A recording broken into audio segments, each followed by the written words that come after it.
a new world order. Was performed numerous times in the mid to late 1800s by Samuel Rowbotham, the author of Zetetic Astronomy and Earth Not a Globe. The experiment was conducted in a 6-mile stretch of the Old Bedford River in Norfolk, England.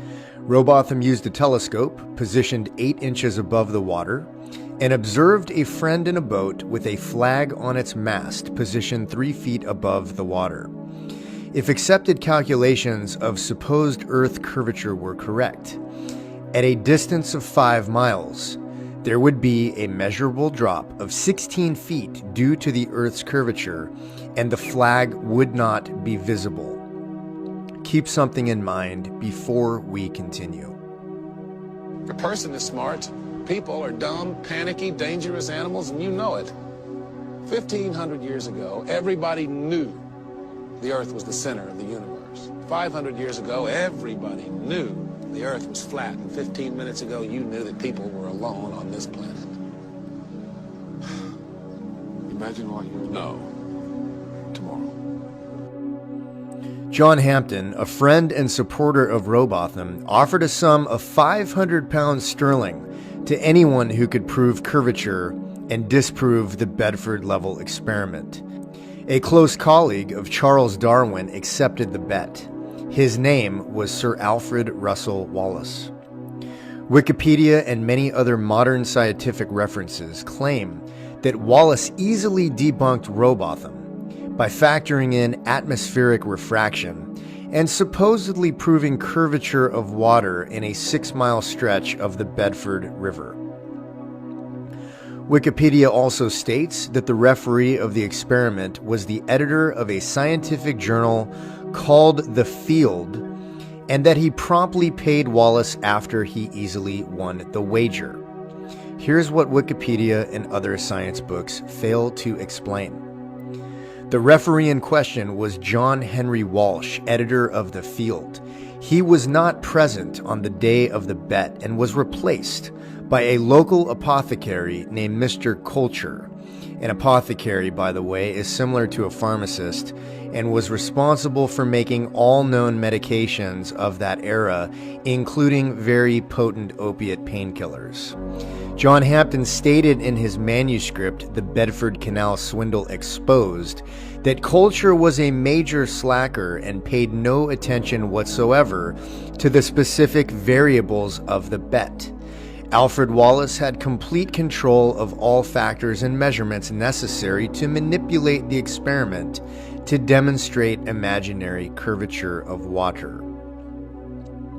Concerning Wikipedia's explanation of atmospheric refraction, it is interesting to note that to this day, there is no concrete way to calculate refraction because the supposed variables, which are constantly changing, including air temperature, atmospheric pressure, and relative humidity, are nearly impossible to gauge and create a general accepted standard. This seems like another case of special relativity, which was created by Einstein to debunk the Michelson-Morley experiment. If you're not familiar with Michelson-Morley, check it out, watch some videos, very interesting stuff. You will be shocked at what you discover. Wallace was also close friends with Charles Darwin and instrumental in Darwin's theory of natural selection. Both were members of the Royal Geographical and Geological Societies of London, and both had ties to Freemasonry and British royalty.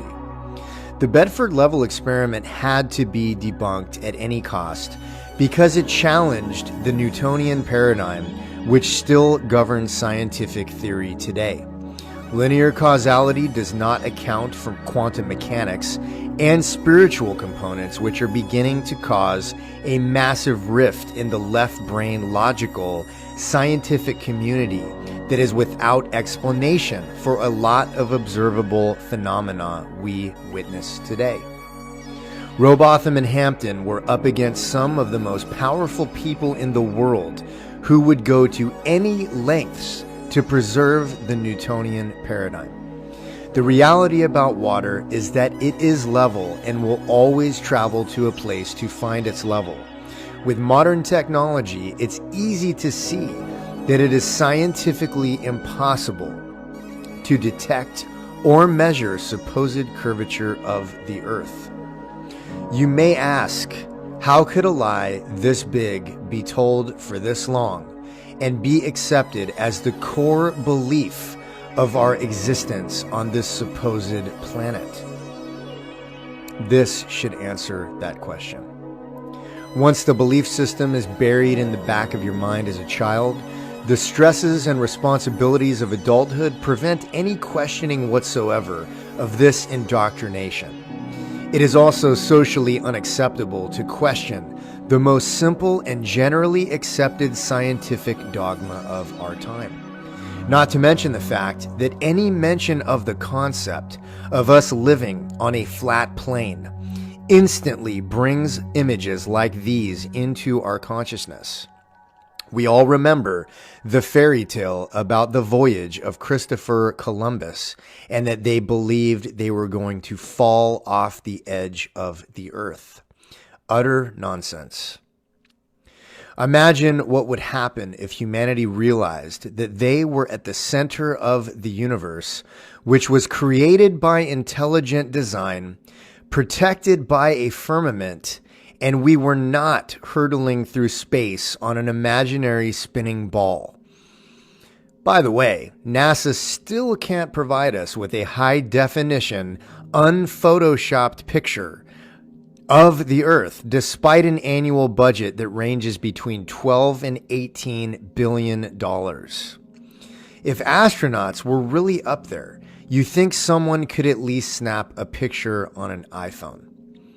If you don't think you are being lied to, programmed, and controlled on multiple levels, check this out.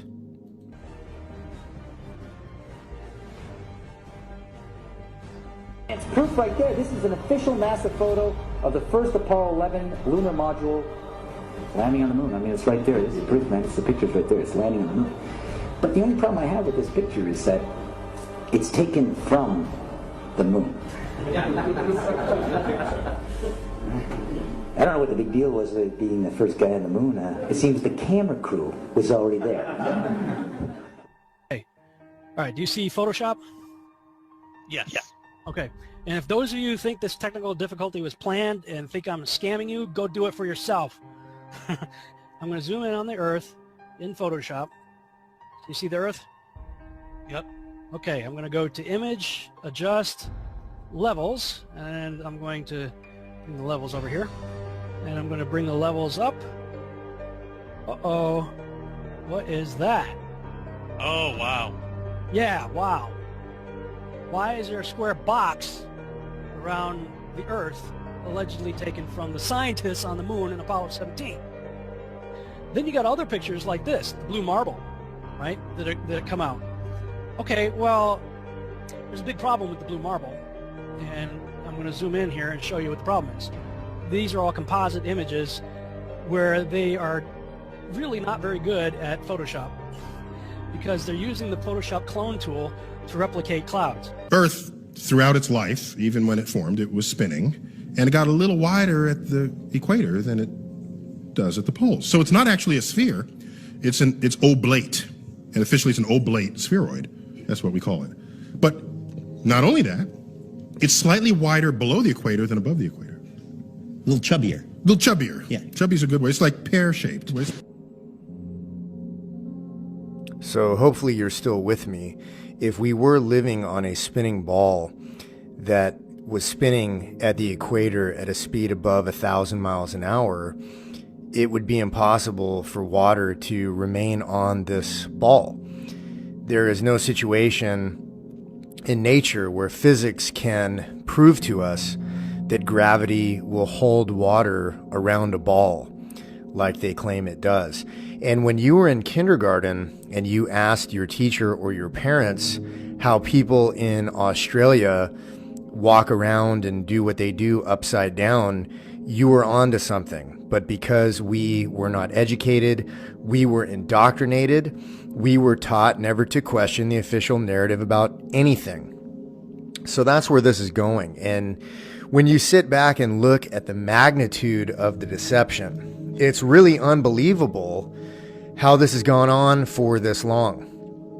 And when I first saw these YouTube videos about flat Earth, I wouldn't even click on them because I thought they were ridiculous. And I figured, I'm college educated, I have a good career, I'm successful. Why do I want to waste my time on something so ridiculous? I would prefer to watch something different. So finally I gave in and I was hooked. And like 100 other guys I've heard on YouTube, I originally started my quest trying to disprove such a ridiculous theory. And after failing over and over and over, everything started to add up. When you look at the secrecy about the North Pole, first off, and you look at the secrecy and limited access to Antarctica, and you listen to Admiral Richard Byrd speak about his journeys and adventures into Antarctica, and then you research Operation High Jump and Majestic 12, which are all declassified, and I'll definitely be getting into more detail in future videos, you start to realize that there is something really, really secretive going on in Antarctica. And you look at the pictures of the gigantic ice wall, and you start to realize that this ice wall basically encompasses the entire plane we live on. So this gets crazy when you start going this far down the rabbit hole, and then you say, how could my entire reality have been fabricated? And human beings are innocent by nature and very open to programming and suggestion. And we have some puppet masters pulling the strings in this reality that are highly skilled, highly intelligent, and very well funded. And their goal is to keep you spinning on this imaginary ball so everything in your life spins out of control, and you barely have enough time to put together one critical thought in your head with the hundreds of distractions, whether it be entertainment or social media or the stresses of daily life, bills and kids and jobs and bosses and traffic and vehicles that break down and mortgages to pay and all of this kind of stuff. So we're being assaulted on so many different levels that it's very obvious at this point that there's some type of massive awakening going on.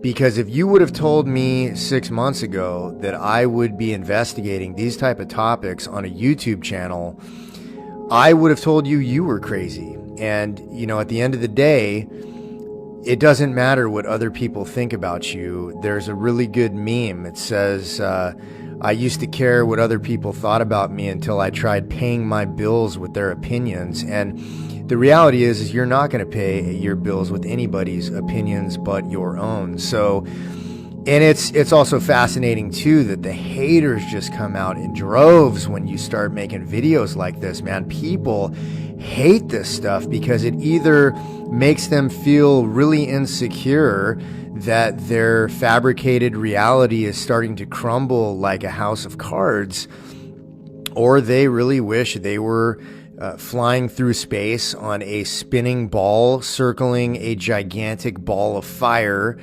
hurtling through infinite space, and that they were created when nothing exploded to create everything, which is the Big Bang Theory, that all of this came from absolutely nothing that exploded, which is just nonsense. So, it's pretty obvious I believe in intelligent design. It's pretty obvious I believe we are not moving at all and everything is circling around us. So if you are on the same page, or you don't even have to be on the page, but I'm going to tell you what, do some research and open your mind, because there's an awakening going on, and this is what will push you off the edge and really get you to change your perspective on everything, because we are talking about a complete and total fabrication of reality that you've been indoctrinated into. We've all been indoctrinated into it. So till next time,